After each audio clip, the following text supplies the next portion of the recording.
मैं doctor Lavlesh Kumar, Allahabad degree college, department of political science. आज हम वीडियो क्लास में एमए फर्स्ट सेमेस्टर में आधुनिक भारतीय राजनीतिक विचारक, मॉडर्न इंडियन पॉलिटिकल थिंकर पे रवींद्रनाथ टैगोर पर डिस्कशन करेंगे। जो रवींद्रनाथ टैगोर भारतीय राजनीतिक विचारकों में से जो एक हैं और एमए फर्स्ट सेमेस्टर के विषय वस्तु में उनको स्थान दिया गया है। तो इनकी पहचान भारत और विश्व के परिदृश्य में देखा जाए तो राजनीतिक विचारक के रूप में कम, बल्कि कवि के रूप में इनकी पहचान या ख्याति ज़्यादा मिलती है। तो भारतीय विचारक रवींद्रनाथ टैगोर का जो जन्म हुआ था 1861 में हुआ था, जोड़ा साखू कोलकाता में हुआ था, और इनकी डेथ जो है 1941 में हुई थी। विश्व विख्यात एक कवि, कलाकार और साहित्यकार के रूप में भी इनकी पहचान है, क्योंकि ये जो है भारतीय कला में जो है इन्होंने बहुत बड़ा अपना योगदान दिया। साहित्य चित्र जो बनते थे, हाथ पर जो है रुई लगा करके जो है ये जो चित्रकारी भी करते थे अपने जीवन के, वो भी अंतिम समय पर इनका चित्रकारी के प्रति इतना मोह था जिससे प्रभावित होकर अपने जीवन के जन सामान्य या लोक कृतियों को उभारते हुए इन्होंने अपने जीवन के अंतिम समय में जो है चित्रकारी पर अपना जो है योगदान दिया। तो उनकी अनुपम जो कृतियां हैं, अद्वितीय कृतियों में के माध्यम से टैगोर के मानव मूल्य, ह्यूमन वैल्यू की जो बात करते हैं, जो विचार व्यक्त किए हैं, वो राजनीतिक चिंतन के दृष्टि से बहुत ही महत्वपूर्ण है, क्योंकि उनका जो विचार है अन्य राजनीतिक विचारों की तरह एक प्रोफेशनल रूप से उन्होंने अपने विचार नहीं दिया, लेकिन उनकी जो महत्वपूर्ण कृतियां हैं, उन कृतियों के माध्यम से, उनकी कविताओं के माध्यम से उन्होंने जो मानव मूल्य, ह्यूमन वैल्यू की जो वैल्यू पर अपने जो विचार व्यक्त किए हैं, उन्हीं के आधार पर हम अब रवींद्रनाथ टैगोर के राजनीतिक विचारों का जो है अध्ययन करेंगे। तो जैसे टैगोर ने भारतीय इतिहास का, भारतीय दर्शन का, समाज व्यवस्था और संस्कृति का विश्लेषण करके उन तत्वों की पहचान की है जो समकालीन उस विश्व में मानव प्रगति के लिए, क्योंकि इससे पूर्व भी हमने कई बार डिस्कशन किया है कि जब कोई भी विद्वान अपने किसी नए सिद्धांत की ओर अग्रसर होता है या खोज में लगा रहता है, तो उससे पूर्व रिव्यू ऑफ लिटरेचर भी देखा जाता है। रिसर्च में भी यही होता है। जब लोग कोई पीएचडी करते हैं, रिसर्च करते हैं, तो उससे संबंधित साहित्य या डाटा पहले उसको अध्ययन करता है रिसर्च स्कॉलर। उस अध्ययन करने के बाद उसका विश्लेषण करता है और उस निष्कर्ष तक पहुंचता है कि अब क्या हो सकता है, अब इस कार्य और कारण में क्या संबंध है। तो उसी प्रकार से जो कविवर रवींद्रनाथ टैगोर ने भारतीय इतिहास का, भारतीय दर्शन का, समाज व्यवस्था का और संस्कृति का विश्लेषण करके उस समकालीन परिस्थितियों का क्या किया, अवलोकन किया। क्योंकि चिंतक चिंतन करता है, चिंतन समयबद्ध होता है, समय बदल जाता है तो चिंतन बदल जाता है। चिंतन और रिसर्च का संबंध उस तत्कालीन परिस्थितियों से होता है जिसको व्यक्ति वो अपने वातावरण के साथ उससे एकाकार करता है। तो ऐसी स्थितियों में वो रवींद्रनाथ टैगोर पर भी वही विचार दृष्टिगोचर होते हैं। तो उन्होंने तत्कालीन समाज के जो है विश्व में मानव प्रगति के लिए, एक तरह से जो टैगोर थे ना, राष्ट्रवादी नहीं जबकि अंतरराष्ट्रवादी थे, वर्ल्ड की बात करते थे, विश्व बंधुत्व की बात करते थे। तो मानव प्रगति के, ह्यूमन प्रोग्रेस के लिए सहायक हो सकते हैं, अर्थात उन तत्व, ऐसे कौन से तत्व और कौन से कारण हैं जो मानव की प्रगति के लिए सहायक हो सकते हैं, उन पर अपने विचार व्यक्त किया। अगर दूसरे शब्दों में कहा जाए तो उन्होंने पश्चिमी सभ्यता और संस्कृत का विश्लेषण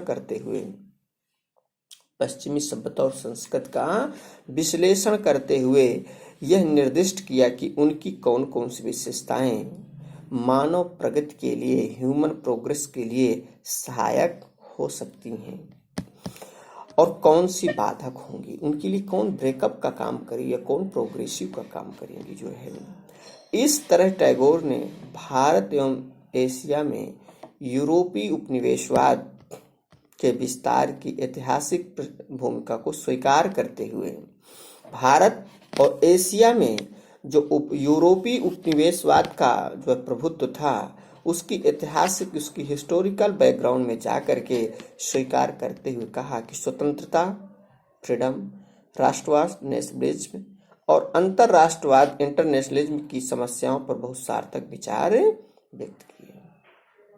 इस तरह से समझे कि थोड़ा सा बैकग्राउंड के रूप में समझा कि उनके विचार के मुख्य कारण क्या था, उनका उद्देश्य क्या था।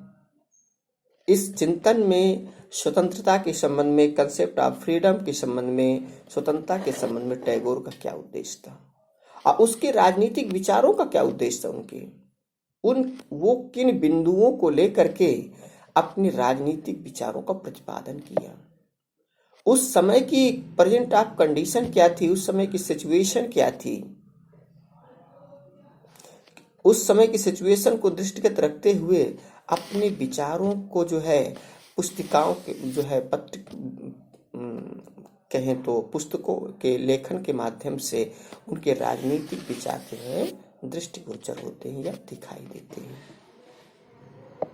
तो भारतीय राजनीतिक विचारक रवींद्रनाथ टैगोर ने जब अपने इस तत्कालीन परिस्थितियों को देखा, क्योंकि उस समय का जो है भारतीय समाज था वो रूढ़वादी अंधविश्वासों या अज्ञानता की जड़ता से बंधा हुआ था। इस प्रकार से इस अज्ञानता की जड़ता से उनको मुक्त करने के लिए, इन रूढ़वादियों से मुक्त करने के लिए, इस अज्ञानता से दूर करने के लिए उन्होंने ये जो है विश्लेषण किया, विभिन्न पुस्तकों का, इतिहास का अध्ययन किया, दर्शन का अध्ययन किया और समकालीन पुस्तकों का अध्ययन किया। उन्होंने निष्कर्ष निकाला कि मानव प्रगति के लिए किन तत्वों की आवश्यकता है जिससे ह्यूमन वैल्यू, मानव मूल्यों की रक्षा की जा सके। तो इस आधार पर उन्होंने इसके साथ साथ उन्हें भारतीय उपनिवेशवाद के ऐतिहासिक जो है भूमिका को भी स्वीकार किया। स्वीकार करने के बाद राष्ट्रवाद पर, स्वतंत्रता पर, अंतरराष्ट्रवाद पर की समस्याओं पर, जो उस समय की जो समस्याएं थी, क्या प्रॉब्लम थी, उन पर उन्होंने जो है मानव मूल्यों को दृष्टिगत रखते हुए अपने सकारात्मक विचारों का प्रतिपादन किया। अब हम बात करते हैं कि टैगोर ने जो है उनके स्वतंत्रता के संबंध में क्या विचार थे। तो थोड़ा सा एक बार हम आप लोगों का ध्यान आकृष्ट करना चाहते हैं। जो भी BA 3rd के बच्चे अगर जिसको सुने और यदि MA 1st सेमेस्टर के बच्चे इस वीडियो क्लास की जो है सुनेंगे जो है, तो उनको इस बात का हम उनका ध्यान आकृष्ट ये करना चाहते हैं कि इन्होंने क्या थे, एक कवि थे। तो इन्होंने अपने विचारों में कविताओं के माध्यम से प्राकृतिक चीजों का क्या किया, उल्लेख किया। प्रकृति और भौतिक तत्वों का सामंजस्य बनाने का काम किया कि प्राकृतिक चीजों को और आध्यात्मिक चीजों को कैसे जोड़ा जाए, उनका कैसे जो है उसकी व्याख्या किया। क्योंकि किसी न किसी चीज का उसका व्यक्ति का प्रभाव अवश्य दिखाई देता है जिसका उसके जीवन में जो है ज्यादा प्रभाव दिखता है। तो उन्होंने जो स्वतंत्रता पर विचार किया, तो टैगोर के विचार जो है हमें क्या थे, एक सकारात्मक विचार स्वतंत्रता पर। तो उन्होंने बताया कि जो स्वतंत्रता एक सकारात्मक पक्ष प्रस्तुत किया, आत्म साक्षात्कार में निहित है। जो स्वतंत्रता है, उन्होंने कहा कि व्यक्ति के मानव जीवन में स्वतंत्रता का संबंध उसके आत्म साक्षात्कार से है, सेल्फ रियलाइजेशन में निहित है। यह व्यक्ति की आध्यात्मिक स्वतंत्रता है। इस आत्म साक्षात्कार को, जो सेल्फ रियलाइजेशन की जब बात टैगोर ने कही, तो वो कहते हैं कि ये व्यक्ति की आध्यात्मिक स्वतंत्रता है, जो आत्मा और परमात्मा के मिलन में क्या होती है, सार्थक होती है। आत्मा और परमात्मा का मिलन ही क्या होता है, मोक्ष होता है। और आत्मा और परमात्मा के मिलन से ही ये क्या होती, सार्थक होती, पॉजिटिव होती है। परंतु यह ऐसी स्वतंत्रता नहीं है जो व्यक्ति को अपने सहचरों या सांसारिक जीवन में से विमुख करती हो। जो ये स्वतंत्रता की बात करते हैं, जो ये फ्रीडम की बात करते हैं, तो सेल्फ रियलाइजेशन से आत्म साक्षात्कार में ही वह स्वतंत्रता निहित है। और यह व्यक्ति की आध्यात्मिक स्वतंत्रता है, जो आत्मा और परमात्मा के मिलन से सार्थक होती है। लेकिन यह जो स्वतंत्रता है, व्यक्ति को अपने सहचरों से क्या होती है, सहचरों, फेलो विंग्स या सांसारिक जीवन से, जो है वर्ल्डली लाइफ से क्या होती, विमुख करती है। ठीक है। तो टैगोर के शब्दों में यदि बात कहें तो टैगोर के अनुसार ईश्वर की लीला जो है, सृष्टि क्या है, ईश्वर की लीला है। जो सृष्टि या संसार की जो रचना हुई है, ईश्वर की लीला है। अतः संसार से मुंह मोड़कर, यदि ये सृष्टि ईश्वर की लीला है, तब संसार से मुंह मोड़कर ईश्वर को प्राप्त करने का जो लोग प्रयास करते हैं, वो क्या है, व्यर्थ है। अपनी कवि सुलभ, जैसे हमने पूर्व में बताया कि वो क्या थे, कवि थे, तो उन्होंने अपनी कवि सुलभ वाणी शैली में अपने शब्दों से टैगोर ने लिखा कि झंझावात और महासागर, जो वर्षांत के समय झंझावात आते हैं, झंझावात और महासागर, सूर्य और चंद्रमा, पर्वत और घाटियां ईश्वरी या दिव्य आनंद की अभिव्यक्ति है। प्रकृति केवल भौतिक वस्तुओं या शक्तियों का समुच्चय नहीं है जो इस प्रकृति की बात करते हैं। ये ओनली फॉर जो है, जो सेट ऑफ नेचुरल गुड्स है, ये केवल प्राकृतिक वस्तुओं का जो है समुच्चय नहीं है, बल्कि यह एक सृजनशील चेतना, क्रिएटिविटी स्पिरिट के सामंजस्य, हार्मोनी को मूर्त रूप प्रदान करती है। जो उसका है वास्तविकता को प्रदान करती है, उसके मूर्त रूप को प्रदान करती है। कहते हैं जो विज्ञान है, जो साइंस है, तो केवल भौतिक जगत का अध्ययन करता है। जो हम रिसर्च या साइंस की बात करते हैं, ये थोड़ा सा आध्यात्मिकता की ओर, स्पिरिचुअल की ओर ये आप लोगों का ध्यान आकृष्ट करना चाहते हैं, क्योंकि जो आदर्शवादी विचारक होते हैं वो अध्यात्म की ओर ज्यादा उनका झुकाव होता है। तो ये इस स्वतंत्रता के विचारों के माध्यम से ये आप लोगों का ध्यान उस जो है आध्यात्मिकता की ओर ले जा रहे हैं, क्योंकि ये कहते हैं कि जो विज्ञान है उससे केवल भौतिक जगत का तो अध्ययन किया जा सकता है, लेकिन सृष्टि के गूढ़ रहस्य का पता लगाने में असमर्थ है।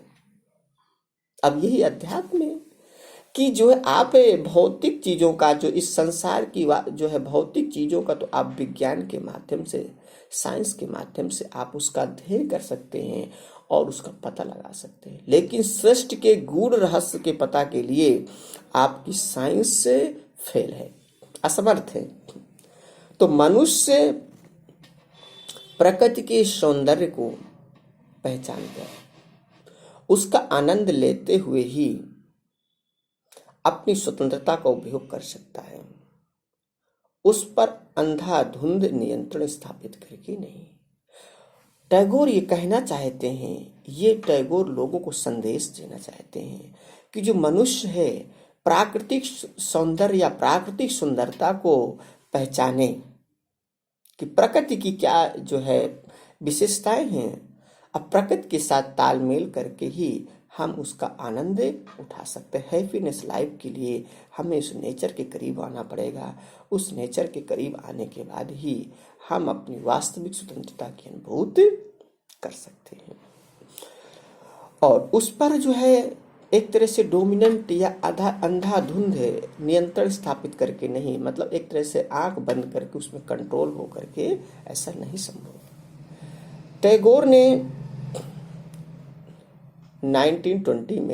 1920 में एक अपनी प्रसिद्ध पुस्तक की रचना किया। उसका नाम था साधना द रियलाइजेशन ऑफ लाइफ। के अंतर्गत उन्होंने बताया कि नियम और स्वतंत्रता, लॉ एंड लिबर्टी की जो समस्या पर विस्तृत विचार दिया, जो विश्वजनीन नियमों से बंधा हुआ है। जो क्या कहते हैं, वो कहते हैं कि जो इस अपने पुस्तक में 1920 में उन्होंने जिस पुस्तक की रचना की है, साधना द रियलाइजेशन ऑफ लाइफ, उसके अंतर्गत नियम और स्वतंत्रता, लॉ एंड लिबर्टी की समस्या पर क्या किया, उन्होंने विस्तृत विचार दिया अपने। और इसके अनुसार जो टैगोर का मत था, उन्होंने बताया कि व्यक्ति के अस्तित्व के दो स्वरूप हैं। जो विश्व का अस्तित्व बना है, इसका वजूद है, तो उसके दो स्वरूप हैं। एक और उसका भौतिक अस्तित्व है, फिजिकल अस्तित्व जो की बात करते हैं, जो विश्वजनीन नियमों से बंधा हुआ, ये जो संसार में जो भौतिक उसका स्वरूप है, वो एक ऐसे कानूनों या नियमों से बंधा हुआ है जो है विश्वजनीन, अर्थात वो जो रूल है क्या है, यूनिवर्सल है। सभी व्यक्ति जो भौतिक रूप से उन नियमों से बंधे हुए हैं। अतः यह जो है अन्य व्यक्तियों के समान है। ये अन्य व्यक्तियों की क्या है, इक्वल है, सभी एक जैसे नियमों से बंधे हुए जो भौतिक स्वरूप है। लेकिन दूसरी ओर जब वो बात करते हैं, उसका आध्यात्मिक अस्तित्व है। एक भौतिक अस्तित्व है, एक आध्यात्मिक अस्तित्व है। तो जो उसे अन्य व्यक्तियों से पृथक करता है, जो उसको कहते हैं, जो भौतिक अस्तित्व की बात करते हैं, उसमें तो सिमिलरिटी उनको दिखाई देती है, उनमें समानता और इक्वलिटी दिखाई देती है। लेकिन टैगोर उनके जब दूसरे पक्ष की बात करते, आध्यात्मिक अस्तित्व या उसके स्वरूप की बात करते हैं, तो ये कहता प्रत्येक व्यक्ति को प्रत्येक से क्या करता है, पृथक करता है, या अर्थात अलग करता है। उसके अलग होने के कारण क्या है, पृथक और विलक्षण यूनिक स्थिति प्रदान करता है। व्यक्ति को जब एक दूसरे से यूनिक स्थिति प्रदान करता है, अलग एक आदर्श कह सकते हैं या विलक्षण स्थान प्रदान करता है।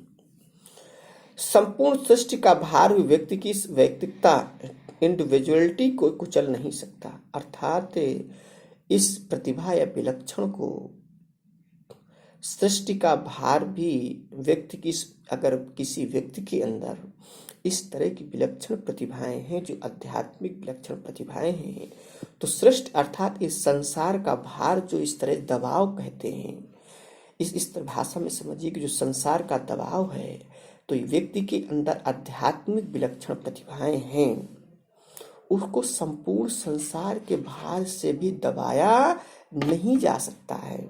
क्योंकि व्यक्ति के अंदर जो व्यक्ति के स्वरूप की बात की, उन्होंने दो स्वरूपों की बात किया, एक जो है भौतिक स्वरूप, दूसरा आध्यात्मिक स्वरूप। तो जो आध्यात्मिक स्वरूप है, उसको तो ये बता रहे हैं किस उसके आधार पर अगर देखा जाए तो जो है संपूर्ण संसार या पूरा वर्ल्ड जो है समान है, इक्वल है। लेकिन आध्यात्मिक स्वरूप में उसको पृथक कर देता है, उसमें अलग कर देता है, और उसकी विलक्षण प्रतिभा की वजह से ही, यदि उसकी विलक्षण प्रतिभा को संपूर्ण संसार के भार से या उसके दबाव से दबाया जाए, तब भी उसको दबाया नहीं जा सकता है, कुचला नहीं जा सकता है। यह वैयक्तिकता मनुष्य की अमूल्य निधि है। जो व्यक्ति की जो है इंडिविजुअलिटी है, ये क्या है, अमूल्य निधि है, जिसकी कोई वैल्यू डिसाइड नहीं की जा सकती है। अमूल्य, जिसका मूल्य निर्धारित ना किया जा, निधि माने खजाना या फंड है। ये ऐसी खजाना या जो है वैल्यू, मूल्य है, जिस पर कोई निश्चित जो है रूल फॉलो नहीं किए जा सकते हैं। यही उसके परम धर्म या जीवन के मूल उद्देश्य है, अल्टीमेट पर्पज को निर्धारित करती है। जीवन के परम और मूल उद्देश्य को क्या करता है, वो निर्धारित करती है। कौन, आध्यात्मिक स्वरूप।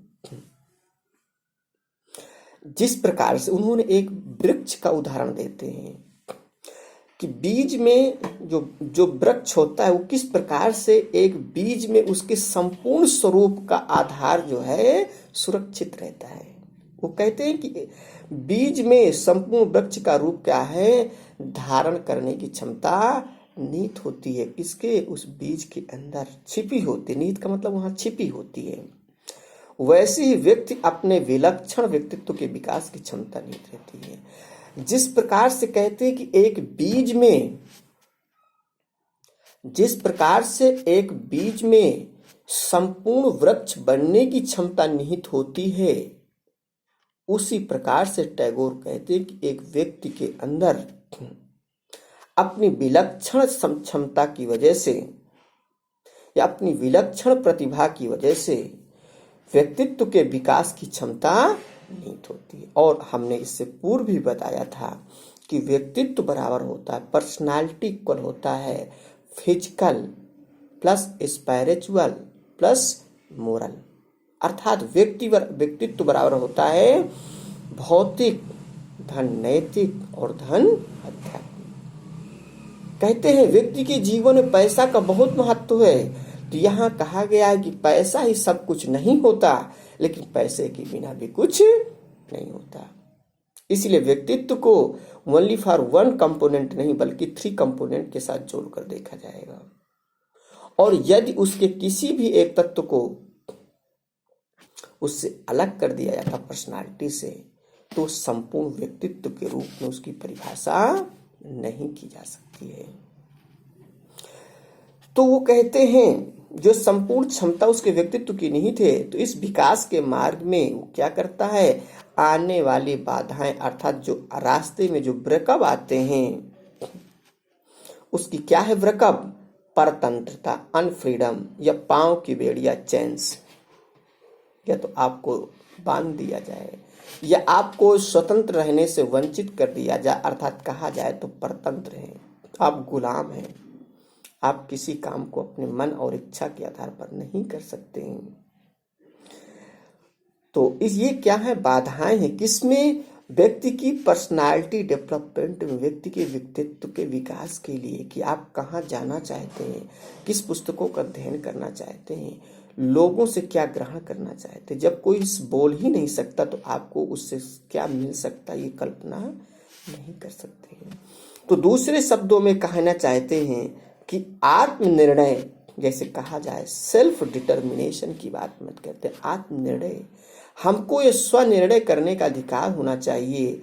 और किसके माध्यम से मिल सकता है, स्वतंत्रता के माध्यम, कि जब तक व्यक्ति को स्वतंत्र नहीं रहने दिया जाएगा, स्वतंत्र नहीं रह सकता व्यक्ति, तब तक वो सेल्फ डिटर्मिनेशन की बात नहीं कर सकते।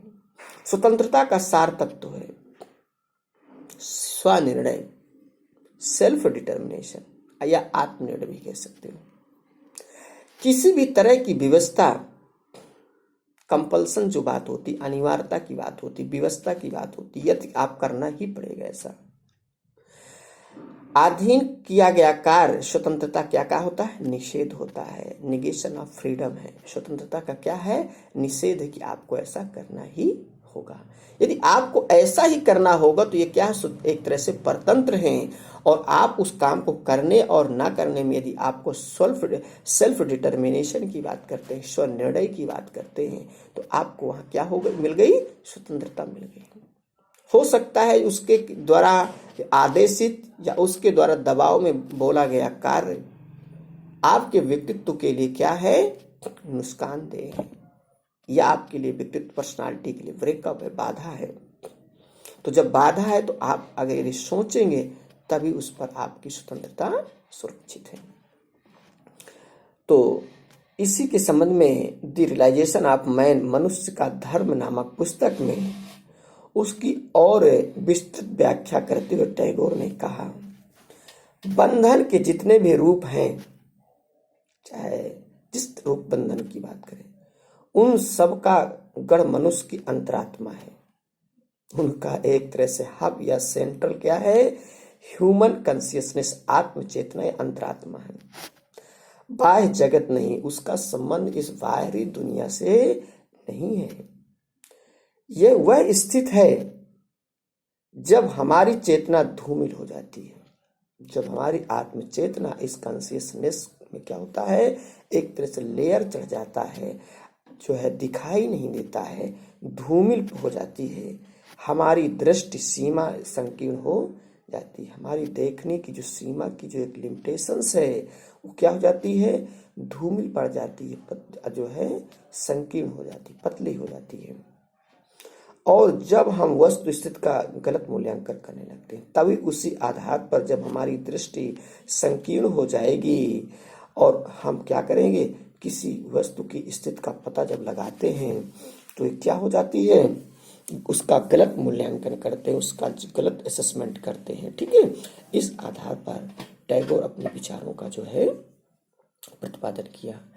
इसके साथ साथ उन्होंने बताया कि जो स्वतंत्रता का इतना उन्होंने समर्थन किया, इस आधार पर किया, इतने उन्होंने अपने मत रखे कि उन्होंने जिन आधारों को उचित समझा उनके माध्यम से अपनी स्वतंत्रता के विचार, कंसेप्ट ऑफ फ्रीडम के विचार को उन्होंने सिद्ध करने का प्रयास किया। तो उन्होंने बताया कि जो टैगोर के अनुसार स्वतंत्रता की कामना मनुष्य को अंधकार से प्रकाश की ओर ले जाती है, कि जो स्वतंत्रता है वो मनुष्य को अंधकार से प्रकाश की ओर ले जाती है। स्वतंत्रता स्वयं अंधकार या धूमिल वातावरण में नहीं रह सकती। यदि आप स्वतंत्र रहना चाहते हैं तो आप किसी की गुलाम नहीं बन के रह सकते, आप कहीं ना कहीं किसी न किसी स्टेप में उसका विरोध करेंगे। एक तरफ से यदि कहा जाए तो उस तत्कालीन परिस्थितियों के माध्यम से, अपने विचारों के माध्यम से भारतीय जनमानस को वो प्रेरित करना चाह रहे थे, उनको उत्साहित कर रहे थे कि हम लोगों की जो अंतरात्मा है, जो मानव की जो अंतरात्मा है, वो स्वतंत्र रहना चाहती है और स्वतंत्र रहकर ही वो अपने व्यक्तित्व का विकास कर सकती है। जब तक व्यक्ति स्वतंत्र नहीं रहेगा तो तब तक जो है अपने आप में सेल्फ निर्णय लेने की क्षमता उसके अंदर डेवलप नहीं होगी, उसके व्यक्तित्व का विकास नहीं होगा। तो जो स्वतंत्रता की कामना है ये एक तरह से क्या मनुष्य को अंधकार से प्रकाश की ओर ले जाती है, और स्वतंत्रता स्वयं अंधकार या धूमिल वातावरण में नहीं रह सकती है।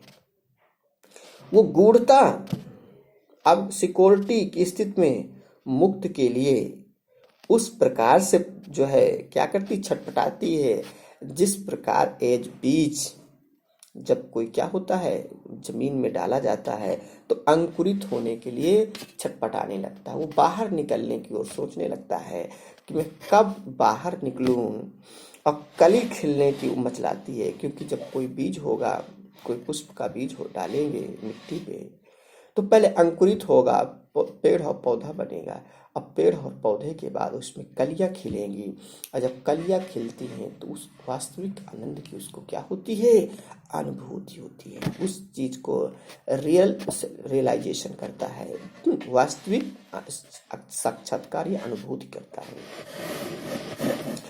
इसी तरह मनुष्य भी अपनी विवशता से मुक्त पाने के लिए कठिन प्रयास करता है। वो बीज और मनुष्य की स्वतंत्रता, क्योंकि उनका संबंध प्रकृति से था, तो बीज और पौधे भौतिकता और उन सब चीजों से जोड़ करके देखते हैं, उनको समझाने का प्रयास करते हैं भारतीय जनमानस को कि इसी प्रकार से मनुष्य भी अपनी विवशता से मुक्ति पाने के लिए कठिन प्रयास करता है। विवशता दूर हो जाने के बाद जो कार्य मनुष्य को आनंद प्रदान करता है उसे करना ही स्वतंत्रता है। यदि यह मुक्त हो जाएगा, वो जो काम करना चाहता उसको करने की स्वतंत्रता ही जो है क्या है, जिससे उसे आनंद की अनुभूति होती है, वही उसकी क्या है, स्वतंत्रता है।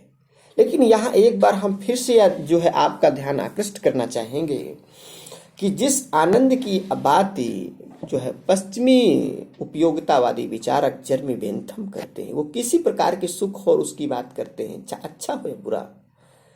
उन्होंने पत्ते खेलना और जो है काव्य का पाठ पढ़ने को भी दूसरे एक कैटेगरी में रख दिया, सिमिलर रख दिया। लेकिन ऐसी स्वतंत्रता का पक्षधर जो है टैगोर नहीं करते। तो जो स्वतंत्रता की बात करते हैं तो आनंद प्रकृति का सार तत्व है, ये अपने नियमों साध्य है। सृजनात्मक आनंद मनुष्य का परम धर्म है। यह उसमें निहित दिव्य दिव्य तत्व की अभिव्यक्ति है। जो उसके अंदर एक दिव्य तत्व है, उसमें अंदर जो है निहित है, अंतर सब संबंधित है। सुंदर दृश्य, सुंदर सुगंध जो है, सुगंध है, ध्वनि, स्वाद और स्पर्श मनुष्य के मन में आनंद का संचार करते हैं। जैसे कोई देख लिया सुंदर वस्तु, ध्वनि अच्छी सुनाई दिया, सुगंधित वस्तु हुआ, उसका स्वाद चखा, स्पर्श किया, मनुष्य को क्या है, यही चीजें क्या करते हैं, आनंद की अनुभूति करवाते हैं। बहुत टेस्टी है, खाना खाया बहुत टेस्टी है, देखा कोई जो है पेंटिंग बहुत सुंदर है, कोई वस्तु देखा बहुत सुंदर है, कोई भी चीज आप देख सकते हो जिससे आपकी आनंद की अनुभूति होती। तो ये क्या मनुष्य को क्या करवाते, आनंद की अनुभूति करवाते। जैसे स्वर्ग में अमृत की धारा बहे कर उसे आनंदमय बनाती है। तो इस प्रकार से जो है धरती पर सुख दुख से जुड़ी हुई स्नेह की धारा चारों ओर आनंद क्या करती, बिखेर देती है। यह विचार प्रस्तुत करके टैगोर ने 19वीं शताब्दी के भारत के उन सुधारकों से मतभेद प्रकट किया जो कहते थे कठोर संयम के आधार पर ही और इच्छाओं के दमन को ही मोक्ष का साधन मानते। 19वीं शताब्दी के जो विचारक थे, जो थिंकर थे, उनका मत था कि कठोर आत्मसंयम और इच्छाओं के दमन से ही मनुष्य के मुक्ति का रास्ता खुलता है। तो टैगोर ने मानव प्रेम और सेवा भावना को मोक्ष का सच्चा साधन बताया कि मानव के प्रेम करो। मानव प्रेम और सेवा भावना जब आप देंगे, यही मनुष्य के जीवन का मोक्ष का रास्ता है।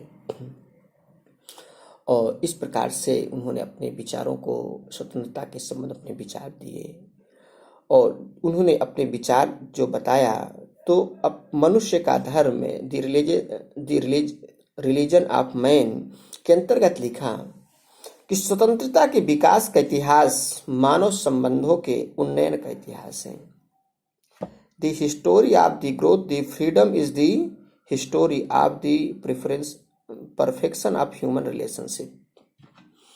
इसमें मानव संबंधों की इस आधार पर उन्होंने व्याख्या किया और कहते हैं कि मनुष्य अपने सहचरों के साथ मधुर संबंध स्थापित करके स्वतंत्रता का आनंद उठा सकता, अपने आप से अलग रह करके। उनके जो सहचर है, जो साथ रहने वाले, जिनके साथ जिस परिवेश में रहता है, उठता है, बैठता है, उन्हीं के साथ अच्छे रिश्ते बना करके, अच्छे संबंध बना करके ही व्यक्ति अपनी वास्तविक स्वतंत्रता की अनुभूति कर सकता है। अब व्यक्ति के जीवन में स्वतंत्रता का क्या महत्व है, किन चीज़ों से उन्होंने प्राकृतिक चीज़ों से जोड़ करके समझाने का प्रयास किया। तो टैगोर की आज के स्वतंत्रता के संबंध के विचार यहीं तक। नेक्स्ट क्लास में फिर वीडियो क्लास में मिलते हैं। Thank you so much.